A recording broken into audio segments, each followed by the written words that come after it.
nighttime, wherever you are. And today we're going to be talking about overbanking tendencies. So this is actually really interesting and it's kind of confusing. So hopefully today I'll be able to clear up some of the mystery behind the overbanking tendency. So let's go ahead and go with first by stating that there are two things that make up the overbanking tendency. And the first one we're going to be talking about is the difference in lift when you're in a bank. So let's draw here. Let's just say that's a fuselage, all right? You can take my word for it. So basically you have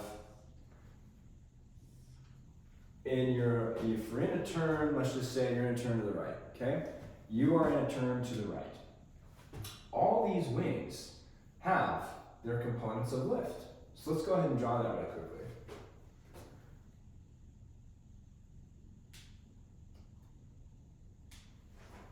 So we have this component of lift,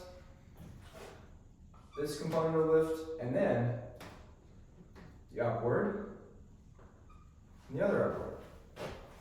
So the difference in overbanking tendencies, as you roll into the turn, what's going to happen is that this lift component right here, this lateral lift component, is going to be less than this lateral lift component. So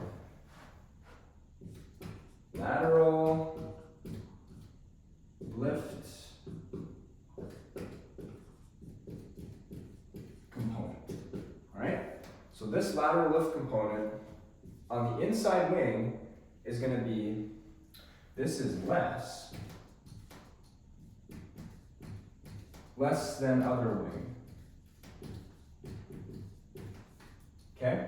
So this lateral lift component right here is less than that lateral lift component on the other wing. And because of that, when you roll into a turn, this is going to get larger, and therefore it's going to want to overbank. It's going to continue turning. That's why you got to stop it, and then you got to maybe roll back a little bit. It's because that lateral lift component is more than the one inside the turn.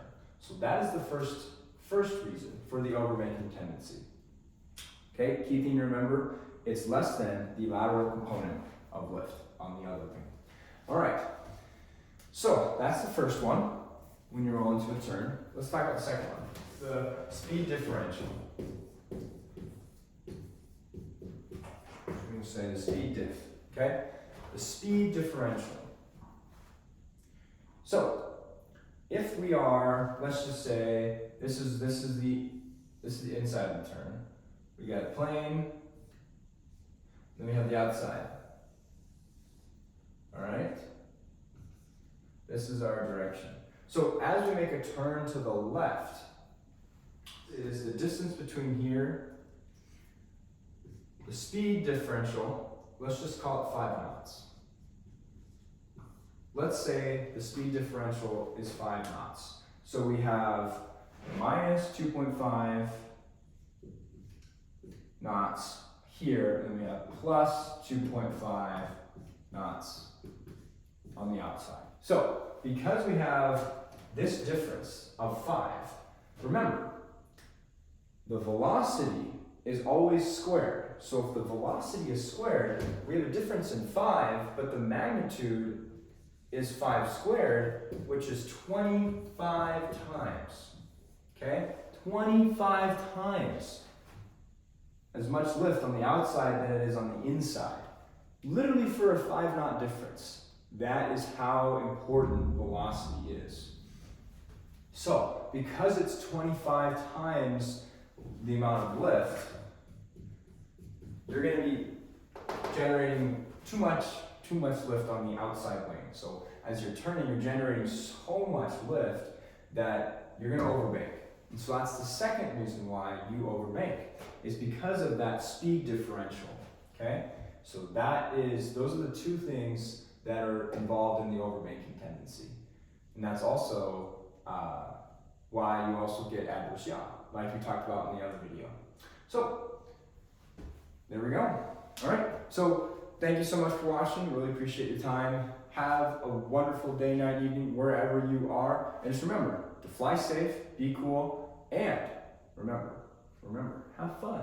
It's complicated, but take a break once in a while, you know? All right, I appreciate it.